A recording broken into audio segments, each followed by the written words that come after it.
léegi Moustapha Diop lañuy àndal ci la chronique du jour comme tous les vendredis alors Diop namoon naa la quand même. maa ngi lay nuyu baax Aïcha di nuyu Cheikh Tidiane Salma ak l'excellent Mademba Ramata. c'est un plaisir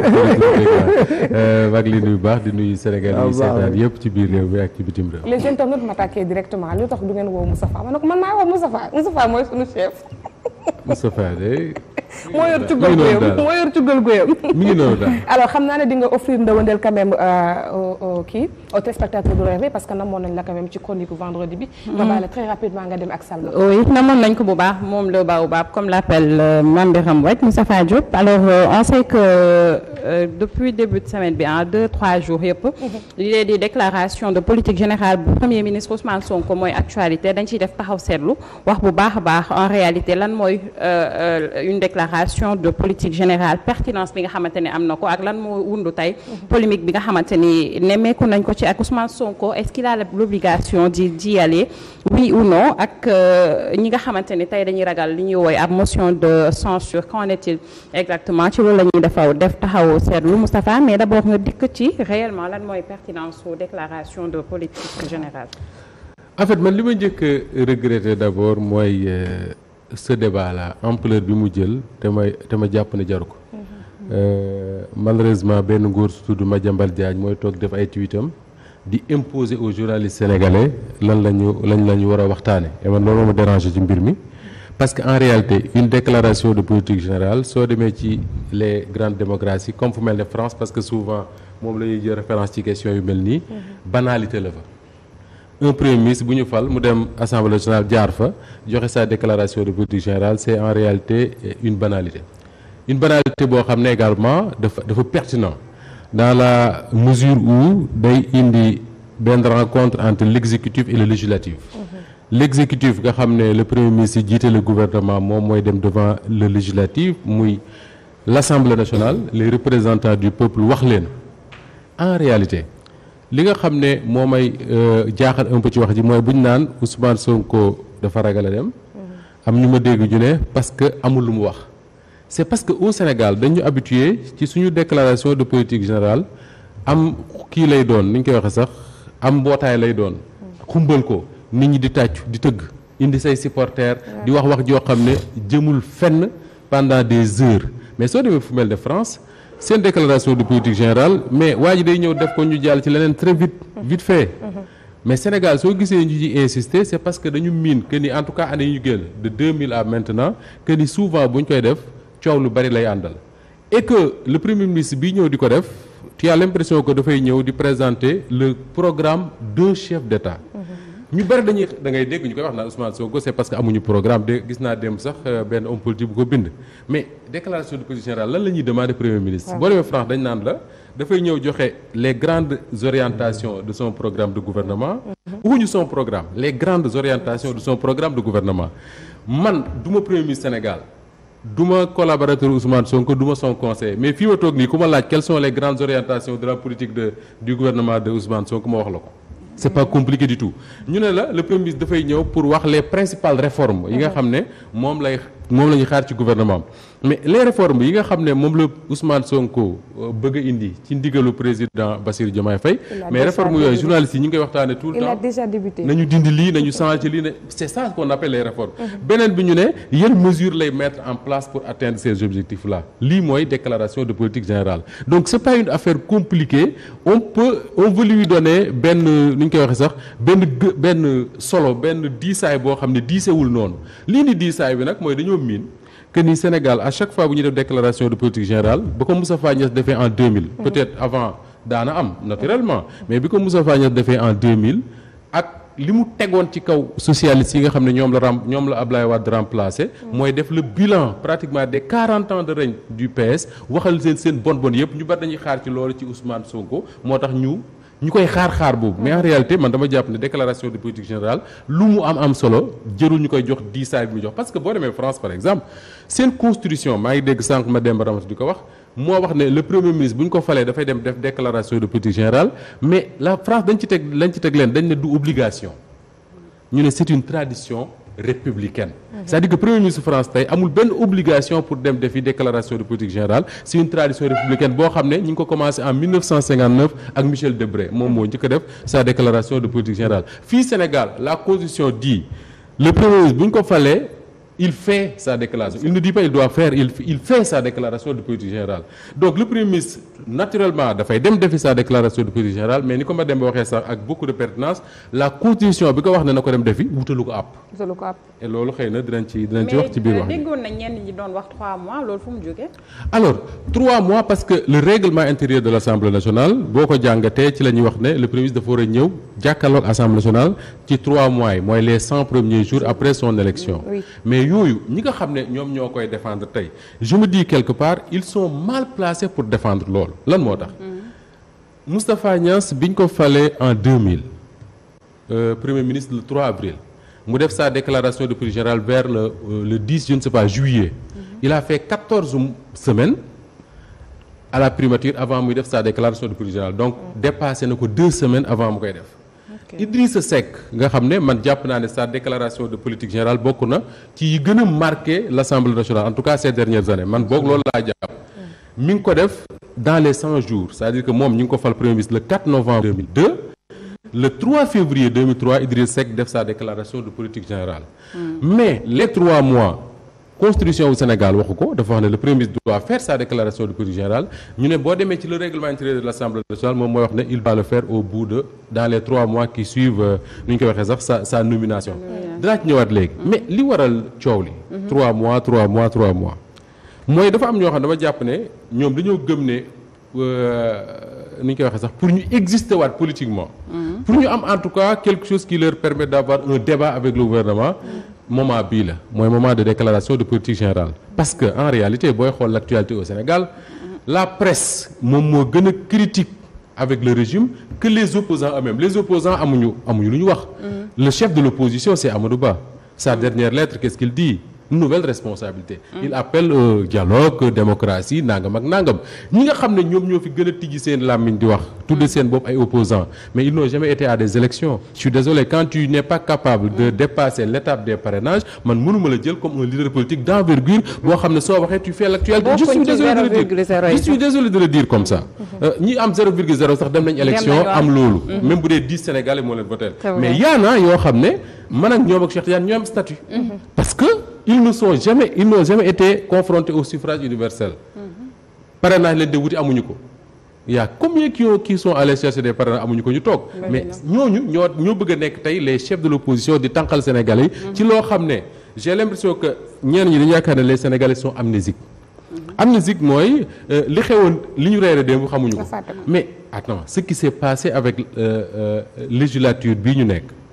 ak le régime de Macky Sall mais je dis souvent que ça ne date pas du siècle dernier c'était en 2023 bii ñu génn ba 2024 lu nekk def nañ ko l'Assemblée nationale la majorité Benno bi nga xam ne tey mooy wax ne Ousmane Sonko ñëw jàkkaarloo ak Assemblée nationale mais majorité Benno ils ont pendant ñaata lañ defagum ma dem ba pendant des années et des années amul weer wu ñu violé wul la constitution du Sénégal c'est les premiers depuis Mamadou Dia qui ont pris la gendarmerie dem dugal ko ci biir Assemblée nationale pour mu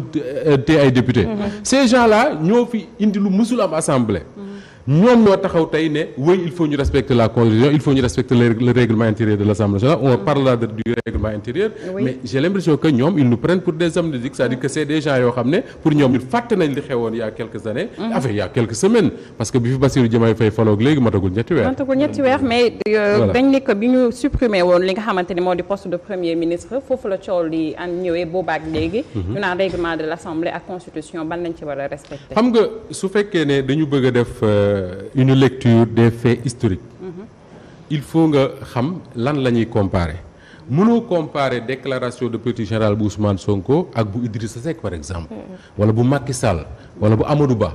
pourquoi parce que ñooñu bi ñuy nommer premier ministre dañ leen a nommer premier ministre ci benn régime boo xam ne ki ko incarné muy Macky muy Ablaye Wade ma nga fa woon politique bi moom moo ko définir ñoom dañoo dem assemblée pour liiral ko politique am c'est différent bi Moustapha Niasse di def sa déclaration de politique générale dafa fekk président Wade falu après 40 ans de règne du PS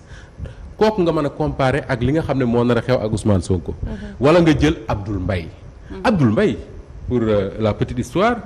mais Abdoul Mbaye premier ministre waa Benno la woon waa Bennoo ñoom ñooy wax jamono jii ne il faut que Ousmane Sonko le fasse dans les 3 mois mais Abdoul Mbaye xam nga ñaata la toog avant mu koy def. Abdoul Mbaye a été nommé premier ministre le 3 avril. 3 avril la ko Macky Sall nommé premier ministre. mu def sa déclaration de politique générale le 10 septembre 2012 c'est-à-dire Abdoul Mbaye toog na avril. 5 mois avant mu koy def. donc ce sont ces gens là tey ñoo bëgg a imposer Sénégalais yi que ni il faut mu def ko dans les 3 mois alors que en réalité bi Macky Sall nekkee président de la République du Sénégal dafa fekk une majorité. Macky Sall li mu bëggoon mooy négocier ak la majorité de comment ça s'appelle du Sopi d'Abdoulaye Wade pour que ñu dàq élection législative yi. négociation ba sottiwul parce que boobu Abdoulaye Wade mere na Macky Sall mere goo xam ne bëggu woon a gis sax même en dessin. Macky Sall tas assemblée nationale. il a fallu ñu attendre juillet pour élire benn assemblée bi juillet lañ ko élire ba septembre Abdoul Mbaye doog a def sa déclaration de politique générale. donc encore une fois ñiy wax ils sont mal placés pour dire ça. beneen bi mooy soo xoolee la constitution du Sénégal wax naa la ne moo wax ne le président de la République après sa nomination le premier ministre fait sa déclaration de politique générale devant l'assemblée nationale. c'est ce que la constitution dit Mademba wax na ko sax joxewul délai joxewul dara mais. ñu ne délai bi mi ngi ci règlement intérieur bu assemblée nationale bu Sénégal. or dama dégg ku mel ni Guy Marius Sagna wax ko. et là mooy piège bi Bennoo daaneel boppam. parce que quand les députés de Yewwi Askan Wi taxaw fii ci assemblée boobu Macky Sall mooy président au Sénégal. ñu ne règlement intérieur bu assemblée nationale bii ñu yore faux la règlement bu ñu falsifié la. nañu ko changer pourquoi ñu ko doon wax. parce que. La loi numéro 2019-10 de 2019 dafa supprimer poste premier ministre Macky Sall moo ko voté ñu ne premier ministre amatul ci Sénégal bi ñu ko defee qu'est-ce que l'Assemblée nationale a fait Assemblée nationale dafa daje mu changer règlement intérieur am lépp lu fa nekkoon disposition jëm ci premier ministre ñu dindi ko. ci lañ dindee déclaration de politique générale. ci lañ dindee nu ñu koy waxee sax la motion de censure. ci lañ dindee nu ñu koy waxee toutes les dispositions ak déclaration générale vote de confiance ak motion de censure ci lañ ko dindee maintenant ñu toog ba mu neex leen ab Macky Sall ñëwaat ne day delloosiwaat le poste de premier ministre c'était en avril au mois de décembre 2021 biñ ko voté ba pare qu'est-ce qui s'est passé dañu restaurer le poste de premier ministre dans la constitution du Sénégal mais l'Assemblée nationale modifié wul son règlement intérieur loolu la waa Yewwi Askan Wi wax te waa Benno Bokk Yaakaar ñi ngi def conférence de presse tey defe naa j'espère qu'ils vont éclairer les Sénégalais sur ça mais ce qui est sûr mooy pendant 5 ans ñi ngi doon fonctionner ci benn règlement intérieur boo xam ne ñu bari dañoo jàpp ne dañ ko falsifier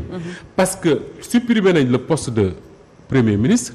ñu dindi dispositions yi ci règlement intérieur bi poste premier ministre dellusiwaat waa Benno Bokk Yaakaar changé wuñu le règlement intérieur de l'Assemblée nationale pour indiwaat ci les dispositions yi concernent le premier ministre moo tax le 17 septembre 2022 ñu nommé nu ñu koy waxee Amadou Ba premier ministre Amadou Ba war a ñëw le 12 décembre 2022 def sa déclaration de politique générale ci la ko Guy Marius Sagna ak waa Yewwi Askan Wi bindee benn lettre moo tax je dis quelque part que ni man dama jàpp ne waa Benno safla waa Yewwi Askan Wi ak Guy Marius Sagna ils sont dans leur logique contrairement à ce que je lis dans la presse parce que bind nañ le premier ministre Amadou Ba ne ko mënu ñëw Assemblée nationale pour def sa déclaration de politique générale lan moo tax parce que dañ ne ko yow disposition yi la concerné amatul ci règlement intérieur bu Assemblée nationale c'est la même chose que Guy Marius Sagna a redit à Ousmane Sonko hier parce que dafa ne ko mënoo ñëw Assemblée nationale def déclaration de politique générale pourquoi parce que disposition yi la concerné yow premier ministre nekkatul ci règlement intérieur donc qu'est-ce que waa Benno lan lañ def bi Yewwi Askan Wi waxee loolu dañ ne yi règlement intérieur bi nekk na ci lañ indee règlement intérieur boo xam ne 5 ans avant la amoon les dispositions concernant le premier ministre moo tax ñoom Abbas Fall Guy Marius Sagna ne c'est un faux règlement intérieur de l'Assemblée nationale sur la base duquel Amadou Ba a fait sa déclaration de politique générale am na ñu ne pourquoi alors waa Benno asafla waa Yewwi Askan Wi def motion de censure contre Amadou Ba sur la base d'un faux règlement intérieur mais Salma quand tu me dis yow tu es le directeur de Walfadjri je te signe un contrat sur la base d'un faux mais soo may attaqué tu m'attaques sur la base de ce faux là. Oui. En réalité ça n'existe pas. En réalité ça n'existe pas. C'est ça le problème qu'il y a à l'Assemblée nationale moo tax ma yaakaar ne pour régler le problème une bonne fois pour toutes il faut ñu jël le temps qu'il faut pour waa Benno ak waa Yewwi Askan Wi su fekkee ne dañoo bëgg que la déclaration de politique générale se fasse ci législature bi il faut que waa Benno ak waa Yewwi Askan Wi s'entendent sur une chose mooy lan mooy règlement intérieur bu Assemblée nationale su fekkee ne bi ñu doon fonctionner depuis c'est un faux ñu dem convoquer les députés pour defaraat seen règlement intérieur bu ñu amee règlement intérieur bu indiwaat les dispositions de la déclaration concernant le premier ministre dem def sa déclaration de politique générale ensuite mu jeex tàkk mais suñ ko deful on va continuer jusqu'à ce que une nouvelle législature installée wu mooy ñu dem élection député parce que jàpp naa ne assemblée bi moom fan wuñ ci yokk te dissoudre ko tooñ sénégalais yi la après bon ñu def ça de la déclaration. oui bi ngay wax yaa ngi naan que am na ay ponk yoo xamante ni dañ ko dindi ci règlement intérieur yi bokkoon ci déclaration de politique générale mais wax nga aussi ci motion de censure et nekk na loo xamante ni ñu ngi naan que Ousmane Sonko loolu la ragal jamono ji su fekkee ça n'existe pas ci règlement bi de quoi franchement man su ma dégg ñuy wax naan Ousmane Sonko dafa ragal nangam. Vraiment je ne suis pas dans la tête de Ousmane Sonko. mais su fekkee Ousmane Sonko dafa ragal dem. assemblée. mais ça veut dire que Ousmane Sonko diggante bi ñu ko falee premier ministre ak léegi yàlla da koo soppi quoi c'est-à-dire que dafa ko changé def ko beneen. parce que le Ousmane Sonko qui a mené son combat contre le régime de Macky Sall ak gendarmerie ak police am ak léppam ba daaneel ce régime là. le même Ousmane Sonko qui était seul. à l'Assemblée nationale contre les 120 ou 100 xaw ma nangam députés de Benno ñu am tous les pouvoirs sur lui su bëggee wax sax bu ñu ko bëggee noppaloo ñu koy noppaloo par force sama Ousmane Sonko tey incarne une partie de l'exécutif chef du gouvernement dem bëgg a jàkkaarloog ces députés là su fekkee ne daf koo ragal mais ça veut dire que Ousmane Sonko a changé. dañu luxus beneen Sonko. dañu luxus beneen Sonko indi beneen. wala boog ñu indi benn gaynde simbi quoi comme dit mon ami Mohamed Gassama de ancien de la RTS nee na finalement les gens yi wax ni yëpp c'est des gaynde si bëkkat parce que en réalité assemblée bii lan ngay ragal ci dem parce que bu fekkee ne li xewoon 2000 te ragal naa ne bu ñu deful ndànk déclaration de politique générale bu Moustapha Niasse bu ñu deful ndànk même tempo bi la déclaration de politique générale bu Ousmane Sonko di am mooy lan mooy il va faire le bilan des 12 ans de règne de Macky Sall et le bilan des 12 ans de règne de Macky Sall si Ousmane Sonko le fait à l'Assemblée ñu bari dinañ noppi ah oui ñu bari dinañ noppi parce que ils ne seront pas à l'aise quand Moustapha Niasse a fait sa déclaration de politique générale à l'Assemblée nationale mais je me rappelle ma dem ba certainement yaa ngi fa woon Djibo Leyti Ka bi mu génne yàlla na ko yàlla yërëm dañ ko laaj mu ne Moustapha Niasse a été trop dur avec les socialistes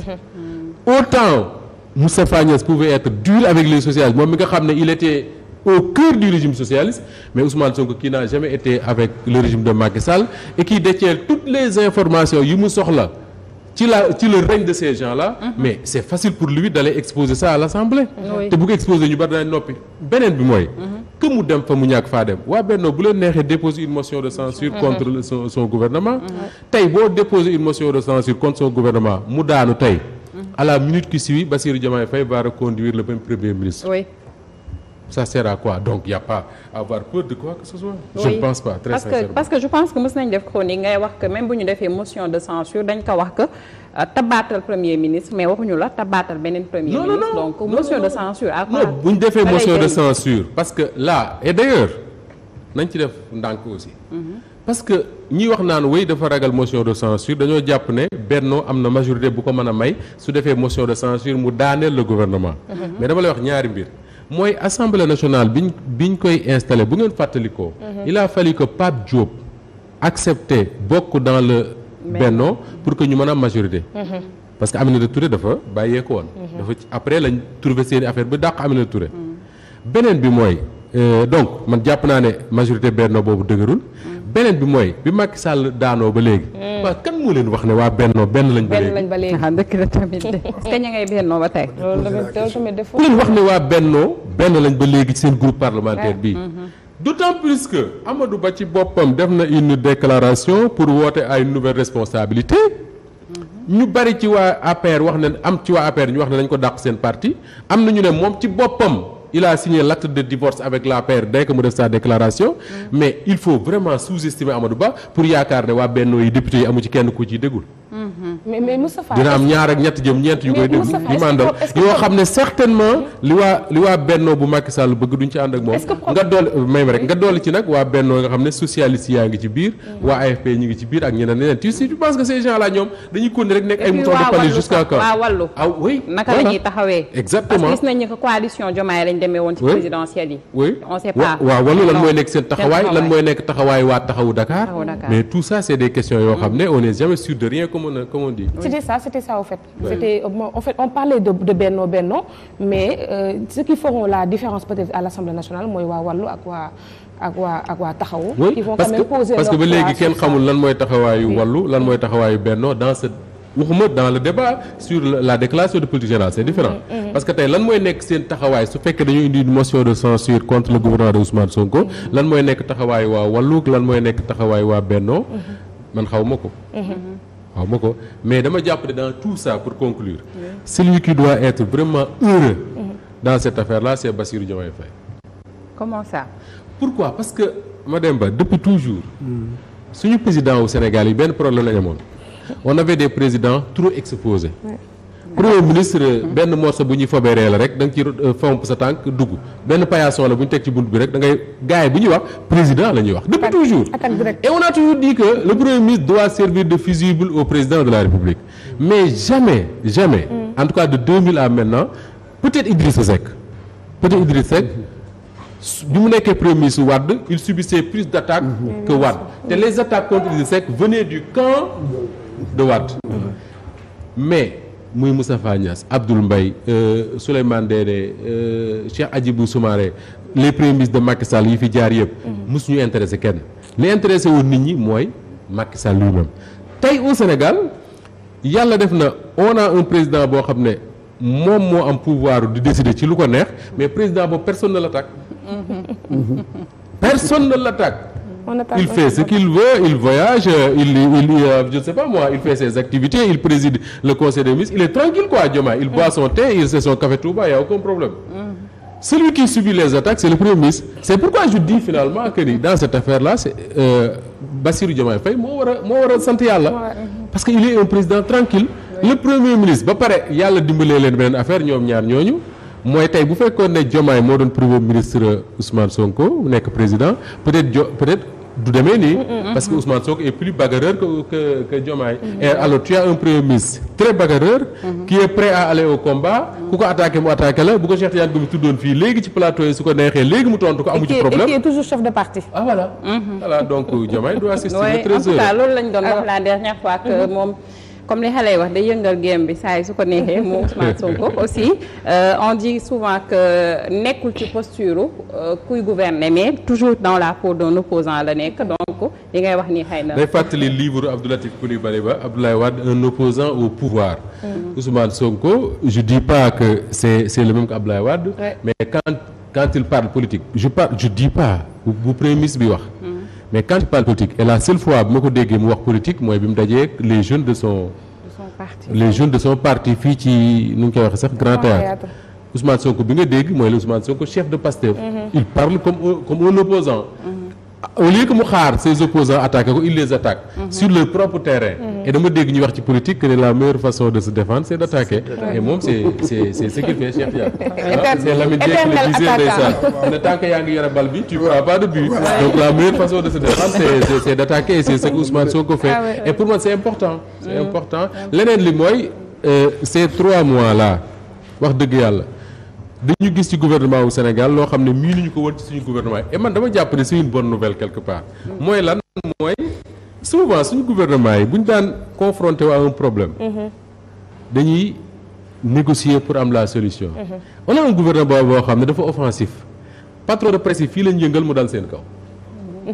ne leen da ngeen ñuy fay par force parce que yéen a ameel impôt négocier wuñ ko ñaanuñu ko saraxe wuñ ko da ngeen koy fay fan la mujjee patron de presse ñëw mujj ali ñëw en tout cas ñi ma xam ñu jóge ci loolu borom mburu mi ñu yore fëriñ bi ñëw taxaw fii ne duñu lakkati mburu al amin loo njàmbur boobu taxaw ne leen tijji leen seen i usine dem defar fëriñ su ngeen ko deful état bi dina dal seen kaw fan lañ mujjee meññee yi dem lakk transporteurs yi fii lañ taxaw ne ñoo lànk duñu yóbbu nit ñu tabaski ji sinon dañuy multiplier pass yi par 3 gouvernement bi dem jël ay bus teg fa ne leen yóbbu leen baa ñu yóbbu ñu yóbbu. Je pense que le gouvernement doit continuer à faire ça. Ah ouais, c'est ça. En tout cas pendant des mois. Jusqu'à ce que les Sénégalais yëpp ñun ñëpp à commencer par nous. accepter respecter les règles établies pour le bon fonctionnement du pays jàmm am. gars yi nee nañ nañu gouverner démocratiquement waaye tuuti dictature. bu ci force reste à la loi. non c'est pas de la dictature. du tout c'est pas de la dictature du tout mais comme dit Salba il faut que force reste à la loi. malheureusement Sénégal. depuis toujours et principalement sous Macky Sall bu ñu déggee force reste à la loi rek mooy dañuy dóor nit ñi. génne policier ak gendarme yi ñuy dóor barki dem damay daw fii dajeeg benn auto gendarmerie ma ne ki ma àndaloon ndeysaan gendarme yi sant nañu yàlla kenn gisatu leen ci tali bi léegi. mais force reste à la loi mooy lii kii wax li Salma wax. mooy lan mooy su fekkee dafa am ñu bëgg a violer loi bi ñu ne leen dellu leen ci. l'état a les moyens delloo leen ci. parce que lakkatu farine yi su leen bàyyi woon heure bi doo ndekkee mburu ñu lakk réew mi merci en tout cas ñu lakk réew mi voilà. merci Moustapha pour la chronique du jour amatina solo. jaajëfal yow tamit Salma di ko jaajëfal c'est pertinent te namoon nañ ko lool fii ci réveil. mais bien sûr alors léegi sans plus tarder dañuy dem ci naataangoom ba waayam ja nga xamante ne ñoom ñaar ñooy bokk chronique bi di roube ba 9h léegi Space Sport.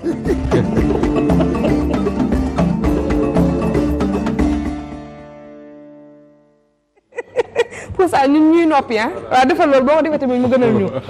ndax vendredi bi sa vendredi